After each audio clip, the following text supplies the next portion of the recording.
Hello everyone, how are you? I hope you all are well. तो चलिए start करते हैं। सबसे पहले आपका बहुत बहुत स्वागत है। You are most welcome in MP board English, जो मेरा चैनल है। और यदि अभी तक आपने चैप्टर नंबर 1, 2 नहीं देखा है तो प्लीज़ पहले वो देख के आना, तभी आपको सबको समझ में आएगा कि हमें कैसे पढ़ना है, क्या स्ट्रेटेजी है और कैसे हम फुल में से फुल मार्क्स से लेके आ सकते हैं। ये जो सीरीज है उसमें बेटा मैं ग्रामर भी पूरी कंप्लीट कर पाऊंगा और फर्स्ट नंबर चैप्टर से लेके पूरे एंडिंग चैप्टर तक साथ में वर्क बुक भी कंप्लीट कर पाऊंगा। तो यदि अभी तक आपने चैनल को सब्सक्राइब नहीं किया है तो कर दीजिए। और इसके अलावा व्हाट्सएप के लिए भी मैंने एक ग्रुप बना रखा है, उसके लिए भी एक वीडियो आपको मिल जाएगी प्ले लिस्ट में, तो आप वहाँ से भी जाकर ग्रुप मेरा ज्वाइन कर सकते हो, जहाँ पे आपको सभी वीडियो बहुत ही आसानी से मिल जाएगी। ठीक है, तो आज मैं बात कर रहा हूँ 12th क्लास चैप्टर नंबर 3। ये है हिंदी मीडियम के लिए और इसका नाम है फादर्स लेटर, मतलब एक पिता का पत्र। और मैंने आप सभी को समझाया था कि हमें लेसन के नाम के साथ साथ जिसने लिखा है उस राइटर का नाम भी याद करना है, क्योंकि एग्जाम में यदि आप क्वेश्चन के बाद आंसर में ये मेंशन कर देते हो कि कौन से चैप्टर से इसे लिया गया है इस क्वेश्चन को और उसके राइटर का नाम क्या है, तो कॉमन सी बात है जो भी चेक करेगा कॉपी वो आपसे इंप्रेस हो जाएगा। ठीक है, तो चलिए पढ़ते हैं। इसको लिखा है विलियम हैजलिट ने, तो याद रखिएगा, a father's letter, William Hazlitt. Start करें, लेट्स स्टार्ट। तो एक पिता अपने बेटे को पत्र लिख रहा है, पत्र में वो क्या लिखता है पढ़ लेते हैं हम। Let's start. मेरे प्यारे बेटे, अब तुम स्कूल में रहने जा रहे हो और इसको तुम संसार में अपना पहला प्रवेश मान सकते हो। मतलब क्या हो रहा है कि एक फादर है और जब एक बच्चा 3-4 साल का होता है तो वो अपने स्कूल में जाता है। और कई सारे होते हैं बोर्डिंग स्कूल भी, तो वहां पर भी हो सकता है कि ये बोर्डिंग स्कूल की बात कर रहे हो। एक बच्चा है जो अपने फादर से दूर अब हो रहा है और वो स्कूल जाने वाला है या स्कूल में रहने जा रहा है बोर्डिंग स्कूल में, तो वो बता रहे हैं कि ये तुम्हारे संसार में पहला कदम है जब तुम आगे बढ़ रहे हो। क्योंकि मेरा स्वास्थ्य ठीक नहीं है और हो सकता है कि मैं लंबे समय तक तुम्हारे साथ अब ना रह सकूं, अतः तुम्हें तुम्हारे जीवन में व्यवहार के लिए कुछ सलाह देना चाहता हूँ। जो फादर हैं उनकी तबीयत बहुत ज़्यादा खराब रहती है, तो वो बोलते हैं बच्चे को कि मैं हो सकता है तुम्हारे साथ बहुत ज़्यादा समय तक ना रहूं, तो मैं कुछ अपनी सलाह तुम्हें देना चाहता हूँ कि तुम कैसे आगे सरवाइव करोगे। आगे बोलते हैं, यह तुम्हारे लिए उपयोगी भी होगी और इसके द्वारा तुम मुझे याद करते रहोगे। अब बेटा एक बात ध्यान रखो सभी, आप जब मैं चैप्टर पढ़ा रहा हूँ तो ये मत समझो कि कोई अलग फादर है और वो किसी बच्चे को उन्होंने पत्र लिखा है। आप सपोज करो कि ये आपके फादर आपको लेटर लिख रहे हैं और वैसे इमेजिन करो तो और अच्छा रहेगा, याद भी रहेगा चैप्टर और समझ में भी आएगा। ठीक है, तो लेटर में वो लिखते हैं कि मैं लेटर लिख रहा हूँ और तुम्हें मेरी बातें याद रहेंगी और तुम इसी प्रकार से मुझे याद रखोगे। मैं यदि और कुछ नहीं कर सकता तो कम से कम तुम्हें अपनी स्वयं की गलतियों के प्रति तो सावधान कर ही सकता हूँ। देखो, सपोज करो अभी आप 14, 15, 14, 15 साल के हो, फादर की एज होती है करीबन 40-50 साल। तो बेटा अभी आपने जिंदगी के 15 साल जिए हैं, उन्होंने 50 साल जिए हैं, तो एक्सपीरियंस के मामले में वो आपसे काफी बड़े हैं। वो जानते हैं कि कैसी कैसी परेशानियां सामने आती है, तो वो बता रहे हैं मैं तुम्हें बता देता हूँ और इन गलतियों का तुम ध्यान रखना। जब तुम तुम्हारे नए गंतव्य की ओर जा रहे थे तब तुमने बार बार दोहराया था कि तुम चुनौती के साथ कह सकते हो कि वे बेवकूफ और झगड़ालू लोग हैं। तुम्हारा तात्पर्य उन लोगों से था जो स्कूल में थे। कई बार क्या होता है, जब हम स्कूल में हमारा फर्स्ट डे होता है तो हमें वहाँ के एटमोसफियर में, वातावरण में ढलने में टाइम लगता है। तो सेम टू सेम जब बच्चा स्टार्टिंग में स्कूल गया होगा तो कॉमन सी बात है हर एक बच्चा रोता है। आप भी अपने नर्सरी के दिन याद कर लो, कोई भी हंसता हुआ नहीं जाता है स्कूल। मैं भी गया था, रोते हुए ही गया था। तो फादर बता रहे हैं कि हो सकता है कि वहां पे जो लोग हों तुम्हारे स्कूल में थोड़े झगड़ालू किस्म के हों। पांचों उंगलियां एक समान नहीं होती, वो ये बता रहे हैं, अच्छे भी मिलेंगे बुरे भी मिलेंगे। तो हो सकता है कि स्कूल में तुम्हें क्या हो, बुरे लोग भी मिले। इसके लिए तुम ही दोषी हो। यह एक पुराना नियम है कि सर्वोत्तम की आशा करो। देखो कॉमन सी बात है, अभी मैं आपके सामने एक बॉटल लूं और बॉटल में आधा पानी भरा हुआ है और मैं आप सभी से पूछूं कि बेटा क्या दिखाई दे रहा है। अब आप में से दो ओपिनियन आएंगे। पहला बोलेगा कि सर ये आधी खाली है, और सेकंड नंबर बोलेगा कि ये आधी भरी है। जो बोल रहे हैं आधी खाली है वो जा रहे हैं नेगेटिविटी की ओर, नकारात्मक सोच है उनकी। और जो बोल रहे हैं कि आधी भरी हुई है उनकी सोच है पॉजिटिविटी की।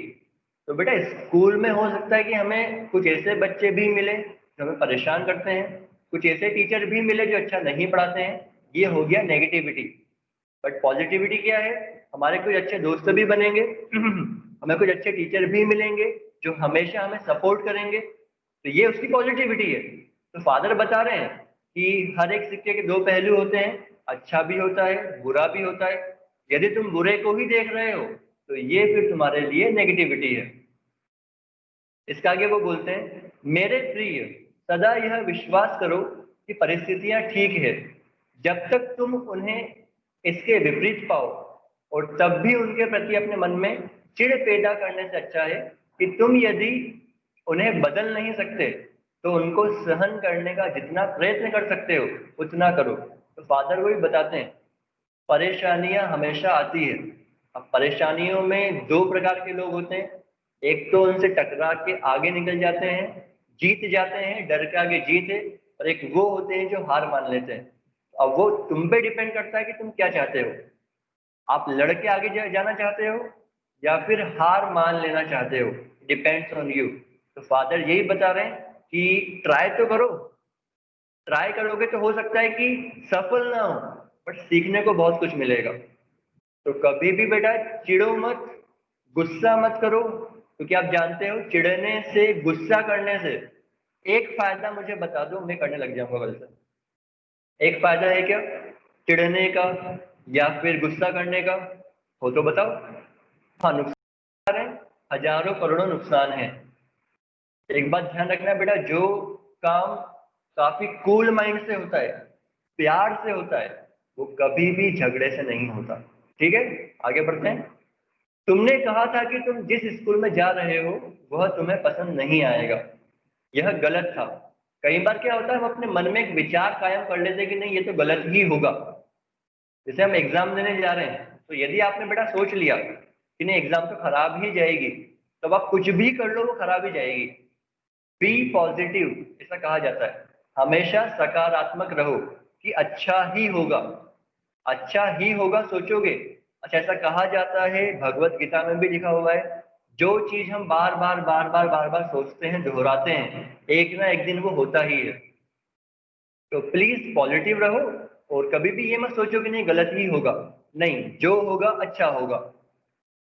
आगे बढ़ते हैं। जब तक तुमने उसे नहीं परखा तब तक तुम यह नहीं कह सकते थे कि तुम्हें वह स्कूल पसंद आएगा या नहीं। पहले से अपनी सोच मत बनाओ कि नहीं ये व्यक्ति तो खराब ही होगा। पहले उससे मिलो तो सही, बात तो करो, और फिर अपना ओपिनियन कायम करो कि अच्छा है तो बहुत अच्छी बात है, और ये खराब है तो मैं इसको कैसे अच्छा बना सकता हूँ। ठीक है। अन्यथा तुम्हारा यह कहना कि तुम्हें वह स्कूल पसंद नहीं आ सकता, यह निश्चय करना था कि तुम्हें वह स्कूल पसंद नहीं आएगा। मतलब वही पहले से सोच मत बनाओ। बुराइयों की प्रत्याशा कभी मत करो, या क्योंकि तुम जैसा चाहते हो परिस्थितियां वैसी नहीं है तो केवल दुर्भावना व हठवादिता के कारण उन्हें बड़ा चढ़ाकर खराब मत बताओ। कई बार होता है, सपोज करो हम नर्सरी क्लास में जब थे या फर्स्ट में थे, हमारी जब कॉपी कंप्लीट नहीं होती थी, हम नाटक करते थे, पेट दुख रहा है, सर दुख रहा है, दांत दुख रहे हैं, है ना, जो भी होता था, बुखार आ गया है, लाइक दैट। और हम वहां से बचने से वह बचते थे हम। लेकिन बेटा एक बात जिंदगी में हमेशा ध्यान रखना, जिन चीजों को अभी आप टाल रहे हो, सपोज करो कि आज मेरा पहला दिन है पढ़ाई का, फर्स्ट डे है स्कूल का, मैं आज ये नहीं गया, या मैंने आज से पढ़ाई स्टार्ट नहीं करी, मैं टाल रहा हूँ कि मैं कल परसों नरसों। बेटा जितना आप काम को टालोगे, एक बात ध्यान रखना, वो आगे जाकर उतना बड़ा होकर, उतना कठिन होकर आपके सामने आएगा, और ये फिर आपके लिए असंभव हो जाएगा कि आप उसको कर पाओ। तो कभी भी काम को टालो मत, जो हो रहा है हाथों हाथ उसको कंप्लीट करो। जितना जल्दी करोगे उतना अच्छे से हो जाएगा। मैं ये नहीं बोलता परेशानियां नहीं आएगी, परेशानियां आएगी लेकिन कम आएगी। जितना आप उसको बढ़ाते जाओगे, नहीं कल कल कल, तो टुमारो नेवर्स कम, कल तो कभी नहीं आता। ठीक है, आगे देखते हैं। क्योंकि वे अपरिचित थे, ऐसा लगा कि तुमने उनकी ओर ध्यान ही नहीं दिया, या फिर अपने को उनके विरुद्ध स्थापित कर दिया। तुम्हें तुम्हारे बारे में उतना ही कम ज्ञान था जितना तुम्हें उनके बारे में, और यह तुमसे दूर रहने का एक कारण हो सकता है जो तुम्हें एक कठिनाई प्रतीत हुई। वो बता रहे हैं कि तुमने जो एक सोच कायम कर ली थी कि नहीं वो स्कूल में खराब ही होगा या मैं कभी वहां नहीं जाऊंगा, तो अब वो तुम्हारे लिए वो लोग खराब बन गए हैं और उनके लिए तुम खराब बन गए हो। कॉमन सी बात है।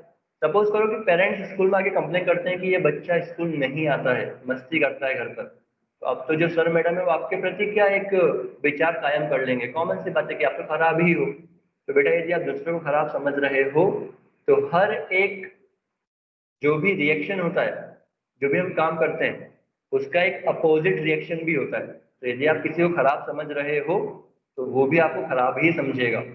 और हो सकता है कि यदि वो आपको खराब समझ रहा हो, बट आप एक बार ट्राई करके उसको अच्छा समझ के बात करो, तो हो सकता है कि वो भी अच्छा बन जाए। आगे बढ़ते हैं। दूसरों के प्रति पूर्वाग्रह युक्त काल्पनिक विचार मत लाओ, जब तक कि वे तुम्हारे साथ व्यवहार बुरा ना करें, और तब तक उनमें जो दोष दिखाई दें उनसे किनारा करने का प्रयास करो। देखो एक चीज होती है, जब तक बात सर के ऊपर नहीं निकल जाती कि नहीं अब तो मैं कर ही नहीं पा रहा हूँ, तो फिर उससे उससे हटने का सोचो। जब तक चल रहा है तब तक चलने दो, कि हाँ एक ना एक दिन तो आएगा जब कोई समझदार बन जाएगा। ठीक है, तो वही बात यहाँ पे फादर के लेटर में लिखी हुई है कि आप कभी भी बुरा मत देखो, उसमें से अच्छाइयाँ भी ढूंढने का प्रयास करो। आगे देखते हैं। यह उनके प्रतिरोध की शीघ्र समाप्त करेगा, बनिस्बत कलह, आक्रोश व शिकायत के। मुझे ऐसा लगा कि तुम उनमें से कुछ लड़कों की पोशाक की आलोचना करने के लिए तत्पर थे कि वह तुम्हारी पोशाक के सामने अच्छी नहीं थी। क्योंकि व्यक्ति यदि कुछ करने में सक्षम नहीं है, तो इसके लिए उसका उपहास मत करो, कम से कम उसकी गरीबी के लिए तो नहीं। बिल्कुल सही बोल रहे हैं वो। कई बार हम भी क्या होता है, जो हमारे से नीचे तकबे के लोग हैं उनको हम पूछते भी नहीं हैं या उनका मजाक उड़ाते हैं। सपोज करो बेटा कि कई बार क्या होता है स्कूल में जब कार्यक्रम होते हैं, जैसे सपोज करो कि जन्माष्टमी का कार्यक्रम है, तो उसमें क्या होता है कि स्कूल वाले बोल देते हैं कि आपको न्यू ड्रेस पहन के आना है। अब बेटा दो चीजें होती है कि आपको बता दूं मैं, उस दिन आधे बच्चे तो एब्सेंट हो जाएंगे। किस लिए? क्योंकि उनके पास ड्रेस है ही नहीं। आधे जिनके पास हैं उनमें से जिनके पास है वो आ जाएंगे, और कुछ होंगे जो है तो स्कूल की ड्रेस पहन के आ जाएंगे या पुराने कपड़े पहन के आ जाएंगे। अब बताओ आप में से कुछ बच्चे क्या करते हैं, एक तो उनका मजाक उड़ाते हैं कि यार तुम्हारे पास ये कपड़े नहीं थे क्या, स्कूल की ड्रेस पहन के आ गए हो तुम तो, और ये क्या क्या ड्रेस पहन के आए हो। कभी भी ऐसा मत करना। कर रहे हो तो ये बहुत बड़ी गलती है तुम्हारी। समय बदलने में टाइम नहीं लगता बेटा। हो सकता है आज वो जहां पर है कल आप वहां पर हो। ठीक है, तो कभी भी किसी की गरीबी के लिए बुराई मत करो, ये फादर के लेटर में लिखा हुआ है। मैं चाहूंगा कि दुनिया के उपहास के विरुद्ध तुम स्वयं अपनी छवि बनाए रखो, किंतु मैं तुम्हें अपने को उनसे ऊपर नहीं समझने दूंगा। अपने आप को कभी भी सबसे सर्वश्रेष्ठ मत समझो। देखो दुनिया का एक नियम मान लो, तीन चीजें होती है, समथिंग, नथिंग, एवरीथिंग। मतलब कुछ, कुछ भी नहीं, और सब कुछ। तो कभी भी अपने आप को एवरीथिंग मत मानो, सब कुछ मत मानो। कभी भी अपने आप को नथिंग मत मानो कि मैं कुछ भी नहीं हूँ। जब भी बोलो तो बोलो आई एम समथिंग, मैं कुछ हूँ। फादर यही बोल रहे हैं कि कभी भी ऐसा मत समझो कि आप बहुत बड़े हो। हाँ आप कुछ हो ये मानो। मुझे आशा है कि तुम ना तो बुद्धू रहोगे और ना ही गंवारू। पूर्वाग्रहों से ग्रसित व्यक्ति वो बोल रहे हैं कि मैं ऐसी एक्सपेक्टेशन रखता हूँ, आशा करता हूँ कि तुम बहुत ही ज्यादा बुरे नहीं बनोगे, बुद्धू नहीं बनोगे, या बहुत ज्यादा पूर्वानुमान लगाने वाले नहीं बनोगे कि पहले से सोच लिया, हमने अपनी विचार कायम कर लिए कि नहीं ऐसा ही होगा। ऐसा कभी नहीं करोगे। ऊपर जो मैंने कहा उसके स्थान पर यदि कोई व्यक्ति कुछ करने में असमर्थ है तो उसके लिए उससे घृणा मत करो। मैं कह सकता था किसी भी व्यक्ति से कभी घृणा मत करो, क्योंकि तिरस्कार दूसरों के दुर्भाग्य पर जीत या सुख सूचित करता है। कभी भी फादर ये बोल रहे हैं कि किसी भी व्यक्ति से आप घृणा मत करो, मतलब ऐसा मत समझो कि वो तो बहुत ही बुरा है। नहीं, वो इंसान है सबसे पहले। और ऐसा बेटा कहा जाता है सबसे पहले कि अच्छे इंसान बनो। जिस दिन आप अच्छे इंसान बन गए, बाकी सब तो अपने आप ही हो जाएगा। Being a proper human being. और कैसे बनेंगे हम अच्छे इंसान? दूसरों को अच्छा सोचकर और दूसरों के प्रति अच्छा व्यवहार करके। कभी भी अपने अंदर ईर्ष्या वाली एक भावना मत लेकर आओ, या दूसरों को बहुत ज्यादा बुरा मत समझो। उसका अर्थ होता है कि तुम प्रसन्न हो तथा उनकी असफलताओं और दुर्भाग्य पर अपने को बधाई दे रहे हो। कई बार होता है कि हम क्लास में फर्स्ट आ गए और जो हमारे साथ में पढ़ते हैं वो फेल हो गए, तो हम बड़े खुश हो जाते हैं, चलो मैं तो पास हुआ। आप खुश हो, अच्छी बात है, लेकिन कम से कम आप उस बच्चे के पास जाकर एक बार उससे बात तो करो कि हाँ फेल क्यों हो गए, क्या प्रॉब्लम आ रही है बताओ, कुछ समझ में नहीं आ रहा है मुझसे पूछो। मैं वही कह रहा हूँ, अच्छा करो तो अच्छा होगा, और कुछ भी नहीं करोगे, बुरा करोगे तो फिर बुरा ही होगा, है ना। बिना इस अपने स्वप्रेम के अनुरोध के दूसरों में हीनता की अनुभूति एक दुखद भावना है, गर्वान्वित करने वाली नहीं। यदि आप दूसरों की बुराइयों को देखकर और अपनी अच्छाइयों को देखकर अपने आप को बहुत बड़ा समझ रहे हो, तो ये गलत बात है। आप कम से कम इतना ट्राई तो करो कि उनमें जो बुराइयां हैं आप उनको दूर कर पाओ। Just try. तभी से तुम शिकायत करते हो कि लड़के तुम पर हंसते हैं और तुम्हारा ध्यान नहीं रखते, तथा तुम्हारे साथ वैसा व्यवहार नहीं होता जैसा घर पर होता। कॉमन सी बात है, अपनी फैमिली में हम अच्छा ही समझेंगे, अपनी फैमिली सबको अच्छी लगती है। बट यदि आप बाहर जा रहे हो, और बेटा ये संसार का नियम है कि एक दिन तो आपको दूसरों से मिलना ही है, दूसरों से टकराना ही है, बात करना ही है, तो अपने आप को ऐसा बनाओ कि आप हर जगह के अनुसार ढल जाओ। आपको ऐसा नहीं लगे कि नहीं मैं बाहर आ गया हूँ। देखो मेरे प्यारे बेटे, यह एक मुख्य कारण है कि तुम्हारे स्कूल भेजे जाने का। तुम्हें जीवन में न टाली जाने वाली कठिनाइयां तथा अनिश्चित अगवानी के लिए समय से पहले अभ्यस्त करना। तुम हमेशा मेरे पास नहीं रह सकते, और यह अच्छा ही है कि तुम नहीं रह सकते। फादर के जो लेटर है, पिता का जो पत्र है, वो बताते हैं, समझाते हैं कि ये बहुत ही अच्छी बात है कि तुम हमेशा मेरे साथ नहीं हो। देखो बेटा, एक बात ध्यान रखना, अपने कंफर्टेबल जोन से बाहर निकलो।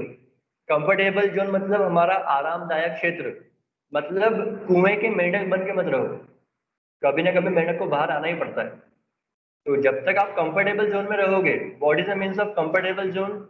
इसका मतलब कि बस जो अच्छा अच्छा है आपके आसपास, आप बस उसमें ढल रहे हो, बाहर तो निकल ही नहीं रहे हो। तो फादर वही बोलते हैं कि ये तो अच्छी बात है कि तुम मेरे साथ नहीं रह सकते हो, अब तुम बाहर जा रहे हो, स्कूल में रह रहे हो, ताकि तुम्हें सीखने को मिलेगा। किंतु तुम दूसरों से यह अपेक्षा नहीं कर सकते कि वे तुम्हें उतना ही महत्व दें जितना कि मैं दे सकता हूँ। तुम अभी तक एक बिगड़े बालक रहे हो और अधिकतर अपने अनुसार काम करने की आदी रहे हो, दोनों जगह, घर में तथा अपने खेल के साथियों के साथ। जहां तुम हमेशा नेता बनना पसंद करते थे, लेकिन तुम्हारा स्वभाव अच्छा है, तुम्हारी समझ अच्छी है, और समय से तुम इस बात से पार पा लोगे। वो बोलते हैं कि हाँ, अभी तुम जब घर में रहते हो, अपने फ्रेंड के साथ रहते हो, तो अपने आप को बहुत अच्छा समझते हो। पर जब तुम बाहर जा रहे हो, तुम्हें नए नए लोग मिलेंगे, तब तुम्हें जिंदगी समझ में आएगी, और तुम्हारा माइंड अच्छा है तो तुम सीख भी जाओगे। अब तुम उन लड़कों के साथ हो जो तुम्हारी बराबरी के हैं, या तुम में बड़े या ताकतवर हैं, और जिन्हें तुम्हारी सनक और अभिरुचियों को संतुष्ट करने के अलावा और भी कुछ करना है, और इसे नापसंदगी या अन्याय मानते हो। तुम नए स्कूल में जा रहे हो, अब नए स्कूल में जो पुराने बच्चे हैं वो तो कॉमन सी बात है तुमसे बेहतर ही हैं। अब तुम्हें नया सब कुछ वापस ढालना है अपने आप को, तो काफी कुछ सीखने को मिलेगा। लेकिन जो पहला पार्ट याद करना है, वह यह है कि दुनिया में तुम्हारे अलावा और भी लोग हैं। तुम जिस स्कूल में हो, वहाँ कई ऐसे लड़के हैं जिनका मनोरंजन तथा कामकाज वो जो भी हो उनके लिए उतना ही महत्वपूर्ण है जितना तुम्हारे लिए, और इसलिए तुम्हें अपनी ओर से उन्हें स्वीकार करना चाहिए। मतलब जो भी तुम स्कूल में अपने फ्रेंड से मिलोगे, लड़कों से मिलोगे, वो भी अब तुम्हारे जैसे ही रहेंगे। मतलब अब बोर्डिंग स्कूल में क्या होता है, अपना काम अपने आप ही करना पड़ता है ना। सब एक समान ही रहेंगे और तुम्हें उनको स्वीकार करना पड़ेगा, और काफी कुछ तुम्हें सीखने को मिलेगा। जितना भी अहंकार और बचकानी आत्म श्लाघा तुम दिखलाओगे, उतना ही तुम अपने आप को निष्फलता तथा मजाक के लिए खुला छोड़ पाओगे। मतलब जितना तुम दूसरों को बुरा समझोगे, उनसे बात नहीं करोगे, बुरा मानोगे, तो उतना ही तुम नीचे जाते जाओगे, वो तुम्हें पागल ही समझेंगे। वास्तविक बराबरी ही वास्तविक नैतिकता और वास्तविक बुद्धिमानी है। मतलब सबको एक समान समझना ही बुद्धिमानी है। हमेशा याद रखो कि तुम दूसरों के बीच में एक हो, और शायद ही तुम समाज में अपने स्थान को गलत समझोगे। मतलब वही, अपने आप को एक समान मानो, हम सब एक अच्छे इंसान हैं ये मानो, तभी आप सोसाइटी में, समाज में अच्छा कर पाओगे। अपने पिता के घर में तुम जैसा चाहो रह सकते हो, दुनिया में तुम्हें हर मोड़ पर प्रतिद्वंदी मिलेंगे। कॉमन सी बात है कि एक पेरेंट्स अपने बच्चे का अच्छा ही चाहते हैं, बट जैसे ही आप बाहर निकलते हो तो पेरेंट्स के अलावा कोई आपका अच्छा नहीं चाहता। ये लिख के ले लो मुझसे, आपके घर के परिवार वाले भी अच्छा नहीं चाहते। जबकि जो भी आपके अंकल आंटी जो भी हैं, है ना, नाम नहीं लेता मैं, जो भी हैं वो कभी आपका अच्छा नहीं चाहते। वो गरजू हैं, गरज है उनको। मतलब जब आपसे कुछ काम होगा तो आपके पास आएंगे, और जहां पर काम नहीं है वहां पे आपको पीछे छोड़ देंगे। इस बात का ध्यान रखना। कोई किसी का भला नहीं चाहता इस जमाने में। तो अच्छे दोस्त बनाओ, और दोस्त भी अच्छे मतलब अच्छे, ऐसे नहीं कि बस वो जब भी हमारी लड़ाई हो रही है तो हमारे साथ में आके खड़े हैं, नहीं, कुछ सीखने को मिले जिनसे। तुम राजा के बेटे के रूप में पैदा नहीं हुए कि तुम्हें करोड़ों का विनाश कर दो या उन पर हुक्म चला सको। तुम केवल उनके भाग्य में हिस्सेदार ही बन सकते हो, या उनसे अपने मतभेद मित्र भाव से दूर कर सकते हो। उन्हें बताया कि अब तुम, ऐसा नहीं है कि तुम टाटा अंबानी के वहां जन्म हुआ है कि ऑर्डर मारते रहो। एक मिडिल क्लास के वहां पर हो तो एक समान समझो सबको, अच्छा समझो, सबके साथ में रहो। ऐसा तुम्हें स्कूल में मिल रहा है, और मैं चाहता हूं कि तुम अपनी परिस्थिति से कम पीड़ा भोगो, शीघ्र तालमेल बैठा लो। मतलब वो बच्चा स्कूल में है और फादर ने घर से उसको लेटर लिखा था। तो ये लेसन था। अब देखिए इसके जो इंपॉर्टेंट क्वेश्चन आंसर है कौन कौन से बता देता हूँ आपको। ये मत करो ये नहीं आएगा एग्जाम में, हाँ क्वेश्चन नंबर 2 एग्जाम में आना ही है 100%। क्या क्वेश्चन है बता देता हूँ मैं। What happens if we prejudge people and future events? यदि हम व्यक्तियों और जो भविष्य में होने वाला है, यदि उनको पहले से ही सोच लेते हैं या पहले ही डिसीजन ले लेते हैं उनके बारे में कि नहीं ऐसा ही होगा, तो फिर क्या होता है। इसका आंसर आएगा, if we prejudge people and future events we create uncalled enemies and hardships. मतलब यदि हम पहले से ही सोच लेते हैं तो फिर हम शत्रु बना लेते हैं बहुत सारे, और हमें बहुत सारी कठिनाइयां आती है। और जो करना है हमें बता देता हूं मैं, या क्वेश्चन नंबर 4 बहुत ही इंपॉर्टेंट है, एग्जाम में आता ही है और आएगा भी सही। तो क्या है देखो, what is the best way to disarm hostility. मतलब जो शत्रुता होती है उससे पार पाने का क्या तरीका है, कैसे हम उसको मिटा सकते हैं। इसका आंसर आएगा, the best way to disarm hostility is not to think ill of others until they try to harm you। यदि आप चाहते हो कि शत्रुता मिट जाए, निष्क्रिय हो जाए, तो कभी भी दूसरों के बारे में आप बुरा मत सोचो या बुरा मत करो। And even then try to overlook their faults as far as possible. और जहां तक हो, जब तक आप किसी काम को टाल सकते हो, काम को टालना मतलब किसी की बुराइयों को टाल सकते हो। कोई हमसे हमारे साथ गलत कर रहा है, हमने एक बार समझा दिया भैया मत करो, ठीक है, समझ गया तो अच्छी बात है। नहीं समझा, बार बार कर रहा है, तो उसको निग्लेक्ट करो। देखो डॉग है, बार्किंग करता रहता है जब एक एलिफेंट चलता है। कॉमन सी बात है, यदि एलिफेंट इस पर ध्यान देगा तो कभी आगे नहीं बढ़ पाएगा। तो फिर टालो जब तक टाल सकते हो। और फिर जब हद से पार हो जाए तो फिर सोचेंगे। अगला जो क्वेश्चन है क्वेश्चन नंबर 6, ये भी बहुत इंपॉर्टेंट है, एग्जाम में आ सकता है। What is the main difference between playmates and schoolmates? आपके जो खेल के साथी होते हैं घर के आसपास और स्कूल में जो फ्रेंड होते हैं उनमें क्या अंतर है? With playmates you can have your own way because they know you quite well, but with schoolmates you cannot do this. जो आपके खेल के साथी होते हैं उनके साथ आप मनमानी कर सकते हो, अपने अकॉर्डिंग चला सकते हो उनको, पर स्कूल के साथियों के साथ ऐसा नहीं होता है। You will have to consider their own needs and will have to adjust with them. आपको वो जैसा चाहते हैं या उनकी इच्छाओं को भी ध्यान में रखकर डिसीजन लेना पड़ते हैं और तालमेल बिठाना पड़ता है। और जो एग्जाम में आ सकते हैं क्वेश्चन आंसर बता देता हूँ आपको। ये मत करो 2012 वाला नहीं आएगा, बस ठीक है, एक ये कर लो, ये आ सकता है एग्जाम में। क्वेश्चन नंबर 10 एग्जाम में बहुत इंपॉर्टेंट है। Explain true equality is the only true morality और ट्रू विजडम। आपको बताना है कि असली बराबरी ही असली नैतिकता या असली बुद्धिमानी है, मतलब सबको एक समान समझना ही बुद्धिमानी है। तो answer, true wisdom requires that everybody should be treated as equal. जो असली बुद्धिमानी होती है उसका मतलब यही होता है सबको एक समान समझना, so that there are no conflicts in society resulting in peace and prosperity. And according to true morality, why should there be discrimination based on wealth and status when everybody is born equal? तो अच्छी बुद्धिमानी यही बताती है, यही समझाती है कि जब भगवान ने बनाया हमें तो एक समान बनाया। उन्होंने गरीब अमीर हिंदू मुस्लिम सिख ईसाई बना के नहीं भेजा। जब उन्होंने ऐसा नहीं किया तो आप भी ऐसा मत करो, सबको एक समान समझो। हिंदू भी इंसान है, मुस्लिम भी इंसान है और बाकी धर्म के लोग भी इंसान हैं, ऐसा समझो।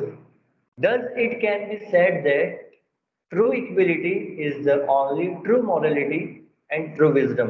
तो इन सब बातों को ध्यान में रखते हुए हम कह सकते हैं कि जो असली बुद्धिमानी है वो सबको एक समान समझने में ही है।